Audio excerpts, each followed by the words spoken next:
मैंने चोरी नहीं की है, दिल लिया है मैंने, दिल नहीं लिया।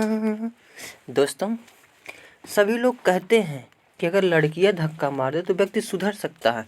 मैं 100% श्योर होकर यह कहता हूँ, जितना जल्दी लड़के को घर वाले धक्का मार दे उतना जल्दी वह लड़का सक्सेस हो सकता है।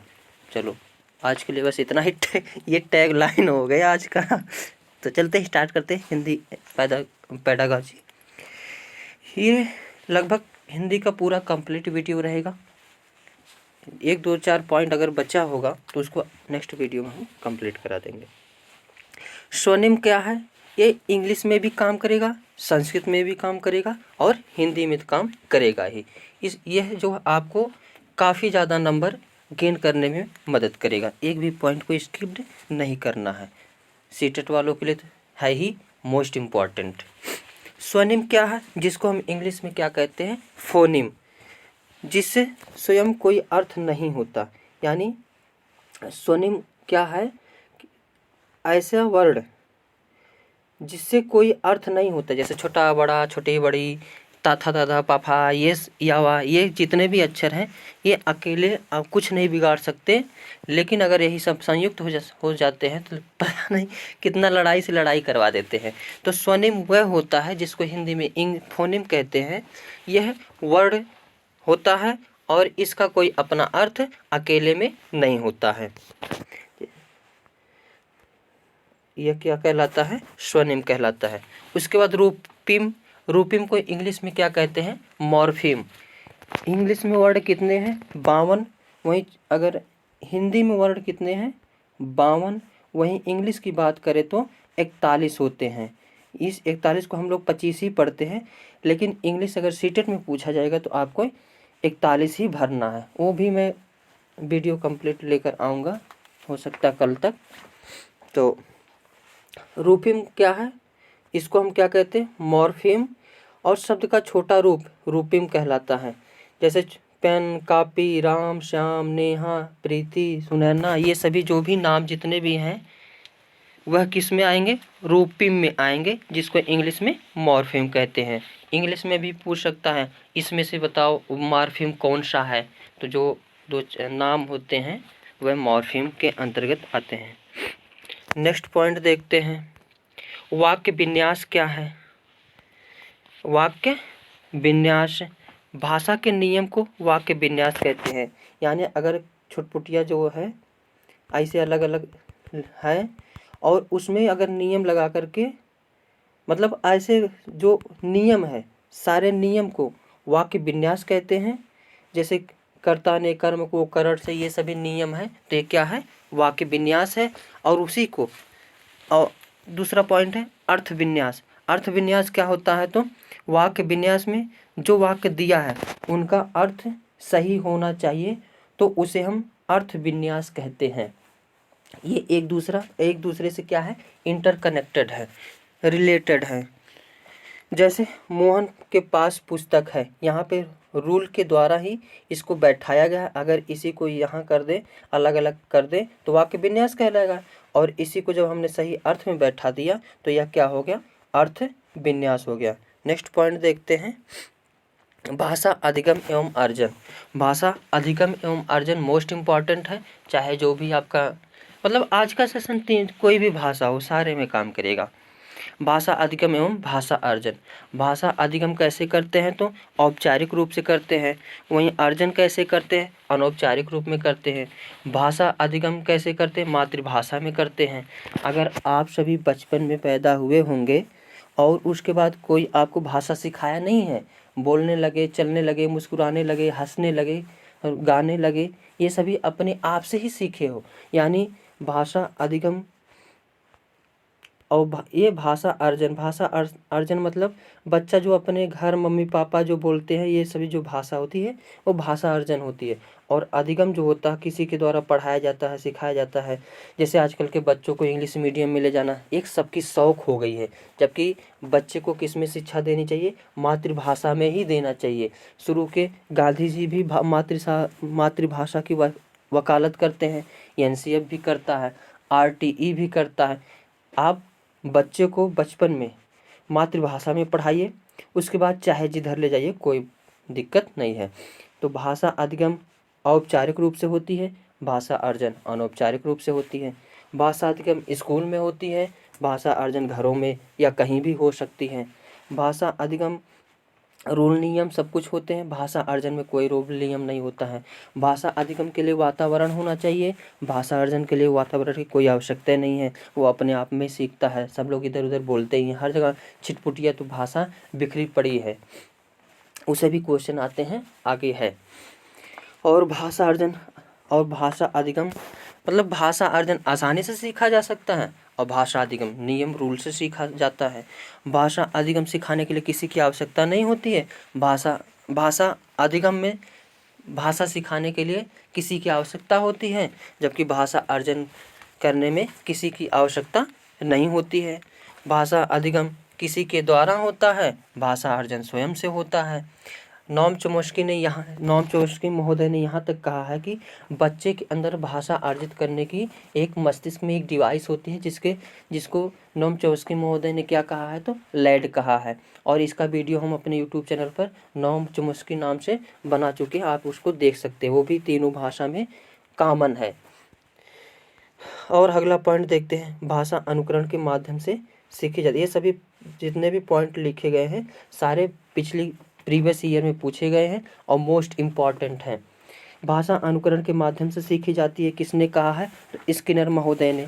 ये बार बार पूछी जाती है, स्किनर महोदय ने भाषा के बारे में क्या कहा है तो स्किनर महोदय ने कहा कि भाषा अनुकरण के माध्यम से सीखी जाती है। और भाषा अर्जन में बच्चे भाषा को सहज और स्वाभाविक रूप से सीखते हैं। अभी हमने ये पॉइंट बताया कि इसमें कोई रूल की आवश्यकता नहीं होती अर्जन में, तो भाषा को सहज और स्वाभाविक रूप से सीखते हैं। भाषा सभी विषयों के केंद्र में है। सही बात है, कोई भी विषय हो उसको पढ़ने के लिए भाषा की आवश्यकता होती है, बगैर भाषा का उसमें कुछ जैसे हम लोगों का हिंदी इधर से लिखा रहता है, हम किसी भाषा का जो है बुराई नहीं कर रहे हैं। जैसे इधर से लिखा रहता है और उर्दू इधर से लिखा रहता है, तो जब तक भाषा को आप जानोगे नहीं तब तक किसी चीज़ को आप पकड़ नहीं पाओगे, पढ़ नहीं पाओगे। अब उर्दू जो पढ़ता है उसके लिए हमारी भाषा जो है उल्टी है और हमारे लिए क्या है उर्दू भाषा उल्टी है, तो ये एक दूसरे से इंटरकनेक्टेड हैं, इसमें कोई विवाद की बात नहीं है, बस समझने के लिए हमने बता दिया। भाषा अधिगम एवं भाषा अर्जन के संदर्भ में विद्वानों के विचार, ये सभी वो विद्वान हैं जो बार बार एग्जामिनेशन में पूछे जाते हैं। जैसे वाइगोत्स्की महोदय ने कहा कि बच्चों की भाषा समाज के साथ संपर्क का ही परिणाम है। हमने इसके पहले मैंने इनका वीडियो बना करके अपने यूट्यूब चैनल पर पढ़ा है, उसमें हमने बताया है ट्रिक, अगर सामाजिक सांस्कृतिक शब्द कहीं भी आ जाता है तो वहाँ पे वाइगोत्स्की देखते ही सही मार दो, और बच्चे की मातृभाषा शब्द आ जाए तो नोम चोम्स्की को देखते ही सही मार दो। वाइगोत्स्की ये भी एक पॉइंट है, अधिगम से विकास। वाइगोत्स्की महोदय ने कहा कि बच्चे का पहले अधिगम होता है, फिर उसके बाद विकास होता है, जबकि वहीं ये एक दूसरे से क्या है तकरार रहती है इन लोगों में। तो वाइगोत्स्की के अनुसार पहले अधिगम होता है फिर विकास होता है। वहीं अगर पियाजे की बात करें तो पहले विकास होता है फिर अधिगम होता है। पियाजे का भी हम एक सेशन पूरा कंप्लीट वीडियो बना के इसी यूट्यूब चैनल पर देखले पर पढ़ा है, वहाँ से आप देख सकते हैं, और वहाँ से कई नंबर गेन हो जाएंगे। जितने भी पॉइंट सीटेट में बनते सारे पॉइंट उसमें इंक्लूड हैं। अब वहीं देख लेते पियाजे के अनुसार भाषा के बारे में क्या कहे हैं। पियाजे ने कहा भाषा अन्य संज्ञानात्मक तंत्रों की भांति परिवेश के साथ इंटरेक्ट करके सीखता है। यानी पियाजे ने कहा कि जो जैसे अन्य संज्ञानात्मक विकास होता है बच्चों में, उसी प्रकार परिवेश से इंटरेक्ट करके भाषा सीखता। सही बात, जैसे भाषा अर्जन करता हो तो सीखता ही है। और पियाजे महोदय ने कहा है कि भाषा पहले विकास होता है उसके बाद अधिगम, यानी पहले विकास बच्चे का होगा फिर क्या होगा अधिगम होगा। हालांकि पियाजे महोदय ने बच्चे के विकास पर ही जोर दिए हैं, और वही मूल संक्रियात्मक अवस्था, संवेदी पेशी अवस्था, ये सभी का वर्णन किए हैं। जो सारे चीज़ हमने कॉन्सेप्ट अपने यूट्यूब चैनल पर बताए हुए हैं। नेक्स्ट पॉइंट देखते हैं, ये तो वही पॉइंट आ गया। नोम चोम्स्की महोदय, इनका भी हमने वीडियो अपने यूट्यूब चैनल पर अपलोड की, 5-6 मिनट का, ज़्यादा समय का नहीं है, वहाँ से देख लोगे तो मैटर क्लियर हो जाएगा। चोमस्की के अनुसार भाषा अर्जन की क्षमता बालकों में जन्मजात होती है। ये एक पॉइंट हो गया कि जन्मजात भाषा अर्जन की क्षमता बालकों में जन्मजात होती है। किसके अनुसार? तो नोम चोम्स्की महोदय के अनुसार। और वह भाषा की व्यवस्था को पहचानने की शक्ति के साथ पैदा होते हैं। नोम चोम्स्की महोदय ने बताया कि बच्चे के अंदर एक लैड नामक डिवाइस होती है, जिसका फुल फॉर्म भी कभी कभी पूछ लिया जाता है। लैड मतलब लैंग्वेज एक्विजिशन डिवाइस। और वहीं जीन पियाजे महोदय फिर आ गए। जीन पियाजे, नोम चोम्स्की, वाइगोत्स्की, ये सीटेट के जान है, जान, इसलिए इनको छोड़ना नहीं है। जान को कभी छोड़ते हो? नहीं छोड़ते हो ना, तो वो जान को कभी नहीं छोड़ना है। इन्होंने कहा है कि हम केंद्रित भाषा की कल्पना संकल्पना किसके साथ घनिष्ठ रूप से जुड़ी है, ऐसे ही प्रश्न पूछा गया था, तो उसका आंसर था पियाजे महोदय। हम केंद्रित भाषा की कल्पना संकल्पना किसके साथ घनिष्ठ रूप से जुड़ी है, तो पियाजे महोदय के। मोस्ट इम्पॉर्टेंट, तीनों भाषाओं में पूछा जाता है और पक्का पूछा जाता है, क्योंकि ये सब तो इम्पॉर्टेंट है ना। भाषा कौशल, अब भाषा कौशल क्या है, संप्रेषण क्या है, ये सभी तो मेन टॉपिक है। संप्रेषण मतलब अपनी भाव का आदान प्रदान करना और उसकी भाव को भी समझ लेना, ये संप्रेषण कहलाता है। अगर अपनी भाषा, आपका प्रभाव उसके ऊपर पड़ा, बस उसका आपको समझ में नहीं, तो वहाँ संप्रेषण नहीं हुआ। आदान प्रदान संप्रेषण के लिए होना चाहिए। उसीलिए भाषा कौशल के लिए, भाषा कौशल यानी अपनी भाषा को किस प्रकार से रिप्रेजेंट करते हो और वह किस प्रकार से ग्रहण करता है और कैसे रिप्रेजेंट किया जाए कि अगला आदमी अच्छे से समझ जाए और कैसे वो रिप्रेजेंट करे कि हम अच्छे से समझ जाएं। क्योंकि बिना भाषा कौशल के या संप्रेषण के कोई भी चीज़ यानी अधिगम करना संभव नहीं है। 2 प्रकार के कौशल होते हैं, एक अभिव्यक्तात्मक कौशल और दूसरा ग्रहणात्मक कौशल। अभी एक क्वेश्चन पूछा जाता है इंग्लिश में भी, कोई भी लैंग्वेज हो, पूछा जाता है अभिव्यक्तात्मक कौशल इसमें से कौन दोनों हैं, छाटो, और ये सब सीटेट के फेवरेट क्वेश्चन है। तो अभिव्यक्त यानी हम किसी चीज़ को अभिव्यक्त कैसे करते हैं, बोल करके। जैसे टीचर अगर पढ़ा रहा है, कोई चीज़ अभिव्यक्त करना है, उसको पूछना है या दिखाना या बताना है, तो क्या करते हैं, बोलते हैं या लिख कर। अगर कोई बच्चा गूंगा है तो वह लिख करके दिखाता है, तो अपनी बातों को रिप्रेजेंट किस प्रकार से करता है, तो बोलकर या लिखकर। तो यह अभिव्यक्तात्मक कौशल हो गया। ग्रहणात्मक कौशल, सुनना या पढ़ना।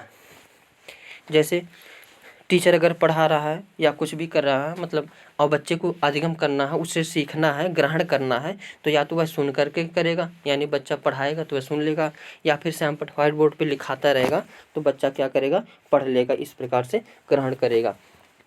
यानी भाषा कौशल 4 प्रकार से बताई गई है। कितने प्रकार से? 4। कौन कौन से? 2 भागों में डिवाइड किया गया है, 2 अभिव्यक्त करने वाले और 2 ग्रहण करने वाले। अभिव्यक्त करने वाले कौन कौन से? बोलना है और लिखना है, और ग्रहण करने वाले में सुनना है और पढ़ना है। नेक्स्ट पॉइंट देखते हैं, इम्पॉर्टेंट पॉइंट था ये भी। भाषा प्रत्यक्ष शिक्षण विधि। शिक्षण विधि जो हिंदी में पूछी जाती है, इतना इम्पॉर्टेंट है। हालांकि मैंने शिक्षण विधि का भी एक वीडियो अपने यूट्यूब चैनल पर अपलोड किया हूँ, वहाँ से आप देख सकते हैं। प्रत्यक्ष विधि, प्रत्यक्ष विधि में इसमें बच्चे को प्रत्यक्ष अनुभव करा करके ज्ञान अधिगम कराया जाता है। जैसे कोई बच्चा कृषि का चैप्टर या कृषि करानी है, कृषि का चैप्टर पढ़ाना है, कृषि विज्ञान पढ़ाना है, तो वहाँ पे बच्चों से फूल लगवाया जाएगा, गुड़ाई कराया जाएगा, मिट्टी खोदा जाएगा। यानी प्रत्यक्ष द्वारा जो चीज़ सिखाई जाती है, अधिगम कराई जाती है, वही प्रत्यक्ष विधि कहलाती है। दूसरा है आगमन विधि और निगमन विधि। आगमन विधि और निगमन विधि ये एक दूसरे से इंटरकनेक्टेड होते हैं, एक दूसरे से इंटरकनेक्टेड नहीं, विपरीत होते हैं। आगमन विधि में पहले एग्जाम्पल, उसके बाद रूल दिया जाएगा, और वहीं निगमन विधि में पहले रूल, उसके बाद एग्जाम्पल दिया जाएगा। ये कभी कभी प्रश्न पूछा जाता है, आगमन विधि का विपरीत विधि कौन सा है, तो निगमन विधि।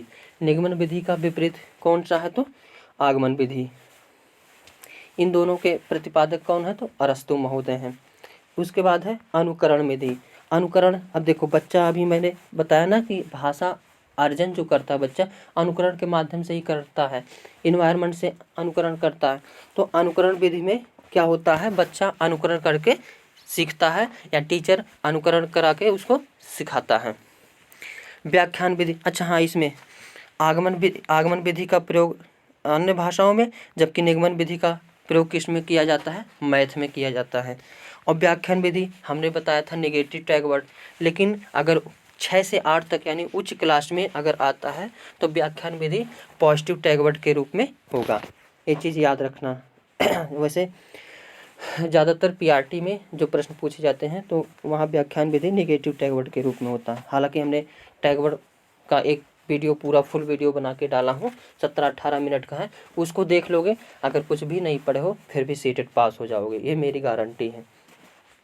भाषा संसर्ग विधि, भाषा संसर्ग विधि में भाषाओं के आदान प्रदान के द्वारा जो है ज्ञान कराया जाता है। नेक्स्ट देखते पॉइंट, उपचारात्मक विधि, इसका भी हमने पूरे फुल यूट्यूब पर वीडियो है, वहाँ से जाके देख सकते हैं कि अगर आप जैसे किसी डॉक्टर के पास जाते हैं तो ऐसा नहीं कहोगे डॉक्टर साहब मेरा नहीं, ऐसे अगर गए तो डॉक्टर पहले सुई लगा देगा, उसके बाद पूछेगा बेटा बताओ क्या दिक्कत है, क्या है, ऐसा नहीं होता ना। डॉक्टर के पास अगर जाओगे बढ़िया से बैठाएगा, उसके बाद बैठाने के बाद पूछेगा बेटा क्या हुआ, उसके बाद चेक वुक करेगा, तब जाके दवाई देगा। उसी प्रकार शिक्षक में भी एक डायग्नोस्टिक परीक्षण, डायग्नोस्टिक टेस्ट, जिसको हम निदानात्मक परीक्षण कहा जाता है। बच्चों को पहले डायग्नोस किया जाता है, यानी बच्चों को पहले जांचा परखा जाता है कहाँ पर कैसी जो है दिक्कत है, तब उसके बाद उपचारात्मक शिक्षण द्वारा क्या किया जाता है, उसका इलाज किया जाता है। उपचारात्मक शिक्षण करने से पहले निदानात्मक शिक्षण यानी डायग्नोस्टिक टेस्ट का होना जरूरी होता है, ये चीज़ समझिए, ये भी इम्पोर्टेंट है। नेक्स्ट है कक्षा कक्ष में बहुभाषिकता एक संसाधन के रूप में, मल्टीपल लैंग्वेज, ये चीज़ बहुभाषिकता जो है संसाधन के रूप में होना चाहिए। मैं ये पॉजिटिव नेगेटिव टैग वर्ड में पॉजिटिव टैग वर्ड के रूप में भी प्रयोग मैंने किया है, वहाँ पे दिखाया है बहुभाषिकता क्या होती है और पूरा बढ़िया से वहाँ समझाया हूँ कहाँ पे इसका प्रयोग होता है। बहुभाषिकता क्या है, तो बहुभाषिकता जो है पॉजिटिव टैग वर्ड के अंतर्गत आता है। अब देखो लेते हैं बहुभाषिकता, हर जो भाषा सारे में आएगा, चाहे हिंदी ले लो, चाहे संस्कृत ले लो, चाहे इंग्लिश ले लो, सारे में इम्पॉर्टेंट है बहुभाषिक। इसमें बहुभाषिक कक्षा विद्यार्थियों के भंडार को बढ़ाता है। बहुभाषिक पहले जान लेते हैं क्या है। जैसे एक क्लास है, उसमें अगर एक ही संस्कृत के व्यक्ति हैं तो वह एक ही संस्कृत के सीखेंगे। अगर वहीं पे कई संस्कृत के हैं, कई भाषा के हैं, इंग्लिश, हिंदी, तमिल, तेलुगु, कई भाषा के हैं, तो सभी लोग आपस में इंटरकनेक्ट करके जो है उससे कई भाषाओं के कई संस्कृत चीज़ों को सीख लेते हैं। तो बहुभाषिक क्या होता है, पॉजिटिव के रूप में लेना चाहिए। बहुभाषिक को कभी भी निगेटिव रूप में नहीं लेना चाहिए। प्रश्न पूछता है कि अगर आपको बहुभाषिक क्लास पढ़ानी है तो आप क्या करोगे, आपको मना नहीं करना है, बल्कि उसको एक संसाधन के रूप में प्रयोग करके बच्चों को पढ़ाना है। और मातृभाषा भी पॉजिटिव टैग वर्ड है। बच्चों को अपने विचारों को अपनी मातृभाषा में सहज रूप से व्यक्त करते हैं, जिससे उनके मौखिक कौशल का विकास होता है। आप क्लास में पढ़ा रहे हैं, अगर कई बच्चे कई संस्कृत से आते हैं तो सभी को पढ़ाना, किसी को इग्नोर नहीं करना है। और उनके ज़्यादातर किस भाषा में पढ़ाना है, तो मौखिक भाषा में ही पढ़ाना है। बहुभाषिकता को यहाँ से जितने भी पॉइंट है सब इम्पॉर्टेंट पॉइंट। संसाधन के रूप में कार्य करती है। भाषा संज्ञानात्मक बुद्धि और सामाजिक सहिष्णुता, विस्तृत चिंतन और बौद्धिक उपलब्धियों के स्तर को बढ़ाती है। जैसे संज्ञानात्मक विकास, अब कई जगह के बच्चे रहेंगे, कई संस्कृत के बच्चे रहेंगे, तो सभी आपस में एक दूसरे से सीखेंगे, उनकी संज्ञानात्मक विकास सर्वाधिक होगा और वे एक दूसरे से सामाजिक रूप से कनेक्टेड होंगे, इंटरकनेक्टेड होंगे। अब जैसे भारत जो है इसमें कई रंग के, कई रूप के, कई भाषा के सब लोग हैं, लेकिन आपस में क्या है, एक ही है। उसी प्रकार अगर क्लास में सभी लोग हैं तो उनको एक ही रूप में ही मानना और आपको पढ़ाना है। और बहुभाषिकता विस्तृत चिंतन को बढ़ाती है, बौद्धिक उपलब्धि के स्तर को बढ़ाती है। वह अपनी मातृभाषा का सम्मान करने के साथ ही दूसरों को भी साथ बहुत भाषाओं एवं संस्कृतियों का सम्मान करना सीखते हैं। जैसे अगर हम लोग हिंदू मुस्लिम सिख ईसाई आपस में बचपन से रह रहे हैं तो आपस में भाईचारा हो जाता है, वहाँ पे कोई सांप्रदायिकता नहीं दिखती है। वहीं अगर आप किसी मुस्लिम से जल्दी मिले नहीं हो, कि आप मतलब सामाजिक रूप से आप अलग हो, तो आपसे किसी आपको किसी से जुड़ने के लिए एक अलग सा फीलिंग होगा। तो लेकिन जब अगर बच्चे बहुभाषिक रहेंगे और एक ही क्लास में सभी से मिलेंगे जुलेंगे, बचपन का दोस्ती यार रहेंगे, हम दोस्ती न तोड़ेंगे यार कभी, और साथ निभाएंगे हर लम्हा साथ मित्र। तो उसी प्रकार सभी लोग जो है आपस में एक दूसरे का सम्मान करने लगते हैं, आपसे भावचारा बढ़ जाता है। कक्षा में विभिन्न भाषाओं का प्रयोग करना सांस्कृतिक आदान प्रदान का भी माध्यम है, क्योंकि संस्कृत का आदान प्रदान, ये चीज़ हमने पहले भी बता दिया। नेक्स्ट पॉइंट देखते हैं, भाषा शिक्षण मूल्यांकन सीखने सिखाने का निश्चित अवधि के बाद। अच्छा, यहाँ से जो है भाषा मूल्यांकन चैप्टर है, क्या है, तो भाषा मूल्यांकन सिखाने की निश्चित अवधि के बाद बच्चों की वास्तविक उपलब्धि स्तर को जांचना मूल्यांकन कहलाता है। मूल्यांकन क्या है, तो सीखने की निश्चित अवधि के बाद बच्चों की वास्तविक उपलब्धि स्तर को जांचना मूल्यांकन कहलाता है। अब मूल्यांकन पठन पाठन प्रक्रिया का अभिन्न अंग है। हर पॉइंट पूछा गया एग्जामिनेशन में, कोई पॉइंट स्किप्ट नहीं करना है, सारे पॉइंट को याद करना है। तो पठन पाठन प्रक्रिया का अभिन्न अंग है, यह एक निरंतर चलने वाली प्रक्रिया है।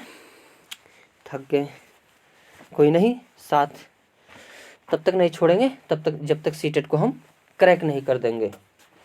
आकलन और मूल्यांकन दोनों का उद्देश्य बच्चों की क्षमता, अनुभव तथा अधिगम का मापन करना है।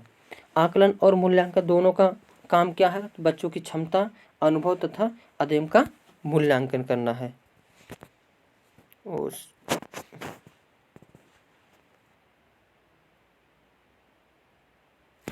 पोर्टफोलियो एक ऐसा दस्तावेज होता है, एक फाइल होती है जो सभी स्कूलों में मौजूद होती है। यह बच्चों का आकलन करता है और नित्य क्रियाओं को लिखता है। ये इम्पोर्टेंट पोर्टफोलियो, ये जरूर देखने को मिलता है। तो किसी बच्चे का पूरा आकलन करना हो, क्या नित्य क्रिया कर रहा है, कैसी इसकी क्षमता है, ये सभी किस में लिखा जाता है, पोर्टफोलियो में। और भाषा का पोर्टफोलियो हो सकता है प्रयत्नों का संगठित और क्रमबद्ध संग्रह। ये पॉइंट पूछा गया था, कि ऐसे पूछा गया था, भाषा का पोर्टफोलियो हो सकता है तो प्रयत्नों का संगठित और क्रमबद्ध संग्रह हो सकता है। नेक्स्ट पॉइंट देखते हैं, CCE कंटिन्यूअस कॉम्प्रिहेंसिव इवैल्यूएशन, सतत और व्यापक मूल्यांकन। भाषा के लिखित और मौखिक स्वरूपों के प्रयोग की क्षमता का आकलन क्या कहलाता है, मतलब इसका CCE का उद्देश्य क्या है, तो लिखित और मौखिक स्वरूपों के प्रयोग की क्षमता का आकलन CCE का उद्देश्य है।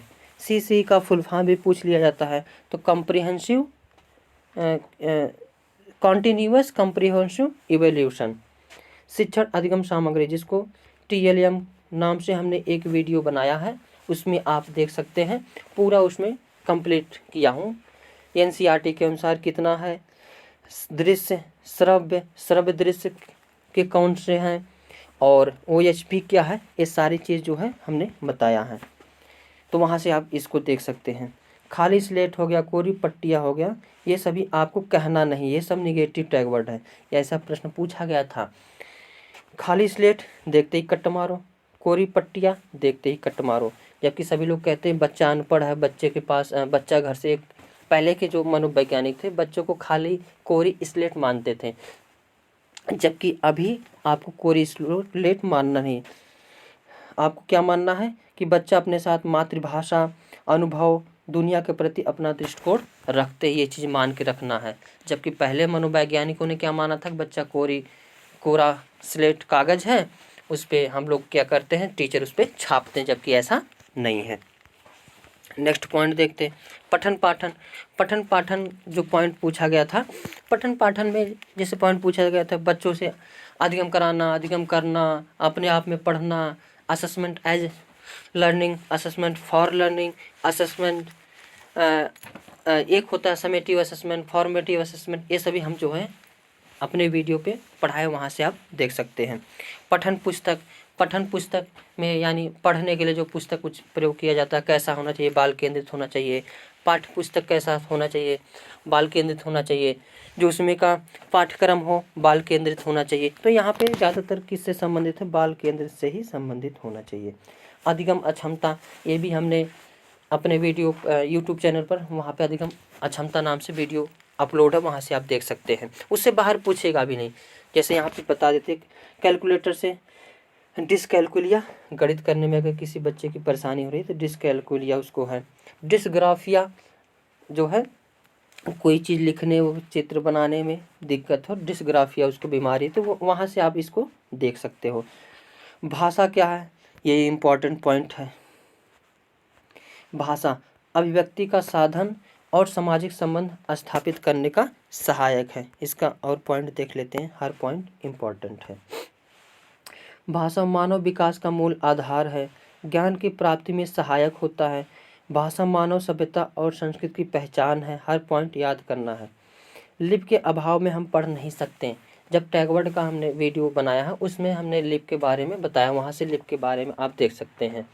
लिपि, हिंदी की लिपि कौन सी है, देवनागरी। इंग्लिश की क्या है, तो इंग्लिश की है बेटा, उसमें लिखा हूँ ये इंग्लिश की, उस पंजाबी की गुरमुखी है। ऐसे वहाँ पे हमने बताया जो इम्पोर्टेंट है, तो आप वहाँ से देख सकते हैं। भाषा सभी विषयों के केंद्र में होती है। तो प्रश्न पूछा जाता है कि सभी विषयों के केंद्र में क्या होती है, तो भाषा होती है। पूरी पाठ्यचर्या में ज्ञान निर्माण में भाषा की भूमिका को अनदेखा नहीं किया जा सकता। कैसे आप अनदेखा करोगे, बिना भाषा के तुम ना व्यक्त कर पाओगे, ना बालक व्यक्त कर पाएगा, तो कहाँ पे कर पाओगे। और घर की भाषा और विद्यालय पढ़ाई जाने वाली भाषा समान हो सकती है, यानी मातृभाषा वही बात है, सीधा सीधा नहीं कह रहा, टेढ़े से कह रहा कि मातृभाषा की बात। अब ये सब पॉइंट पूछे गए थे प्रीवियस ईयर में। उच्च प्राथमिक स्तर पर भाषा आकलन की दृष्टि से सर्वाधिक महत्वपूर्ण कौन सी विधि है, तो जांच सूची विधि। और प्राथमिक स्तर पर भाषा आकलन की दृष्टि से सर्वाधिक महत्वपूर्ण क्या है, तो पोर्टफोलियो है। पढ़ने का आरंभ अर्थपूर्ण सामग्री से होना चाहिए, सही है। बिना अर्थ का आप पढ़ाओगे, उसका कोई औचित्य नहीं रहेगा, कोई अर्थ ही नहीं रहेगा। जैसे आप पढ़ाने जा रहे हो आम का चैप्टर, पढ़ाने लगो इमली का चैप्टर, पढ़ाना आपको मैथ, पढ़ाने लगो विज्ञान, तो कोई है मतलब कुछ नहीं, यानी अर्थ होना आवश्यक होता है। भाषा हमारे परिवेश में बिखरी मिलती है। हाँ, कहीं भी जाओ हर जगह कुछ ना कुछ है, ये चाट वाला, ये चाउमीन वाला, ये बाल काटने वाला, और ये नेताजी का आपका कर्तव्यनिष्ठ, ये सभी लिखा रहता है। तो भाषा क्या होती है, बिखरी मिलती है। और यह किस प्रकार लागू नहीं होती है। भाषा जो बिखरी होती है वो तो है हर जगह, समोसे वाला, चाट वाला, ये वाला, यहाँ वाला, वहाँ वाला, ऐसे वाला, वैसे वाला, विश्व प्रसिद्ध, सुप्रसिद्ध। तो भाषा बिखरी है। और यह कहाँ लागू नहीं होता, तो भाषा प्रयोगशाला के रूप में लागू नहीं होता। जबकि अगर बच्चा कोई जा रहा है, वो कुछ भी पूछता तो पापा मम्मी डांट देते, जबकि उसको डांटना नहीं चाहिए, मारना नहीं चाहिए, बच्चों को समझाना चाहिए, हाँ बेटा प्रश्न करना चाहिए। मैं भी ऐसे मतलब कहीं जाता हूँ ना, तो बोर हो जाते हैं मेरे साथ जाने वाले सब, हर चीज़ पूछता रहता हूँ, ये क्या है, ये कैसे है, ये मतलब मेरे को जब सवारी पे जाता हूँ, मेरे को लगता है कि मैं मतलब छोटा सा बच्चा हूँ। तो एक क्यूरियोसिटी होनी चाहिए, ये जिस बच्चे के अंदर होनी, यानी सृजनात्मक बालक है, ये क्वालिटी अच्छी क्वालिटी होती है। और लागू होती अखबार, विज्ञान, साइन बोर्ड में। कभी कभी प्रश्न पूछा जाता है कि भाषा जो बिखरी मिलती है किस रूप में प्रयोग नहीं होती, तो भाषा प्रयोगशाला के रूप में। और किस रूप में प्रयोग होती है, तो विज्ञान, अखबार, साइन बोर्ड, ये सभी में प्रयोग होती हैं। तो आज का सेशन हिंदी पेडागोजी कंप्लीट हो गया। देखता हूँ 21 तारीख को पेपर है, तो अगर समय बचेगा तो आप सभी का इम्पॉर्टेंट ग्रामर को थोड़ा सा, ग्रामर हालांकि यहाँ से ज़्यादा नहीं पूछे जाते हैं, पेडागॉजी पर ही आधारित होती है। जो मोस्ट इम्पॉर्टेंट होगा वो सेशन हम बना देंगे। अब आज के सेशन यानी कल हो सकता नहीं, कल इंग्लिश पेडागॉजी का पूरा कंप्लीट सेशन जाएगा, उसको देख लेना, देख करके जाना, आपको सीटेट एग्ज़ाम में बहुत जो है काम करेगा काम। अच्छा, लास्ट में जाते जाते एक अच्छा सा हो जाए। मैंने तुमको चाहा तूने, यार मैं भी किताब की बात कर रहा हूँ, किताब को मैंने चाहा और किताब हमसे क्या होने लगी, दूर, जबकि दूरी नहीं होने से, नहीं ऐसा नहीं है।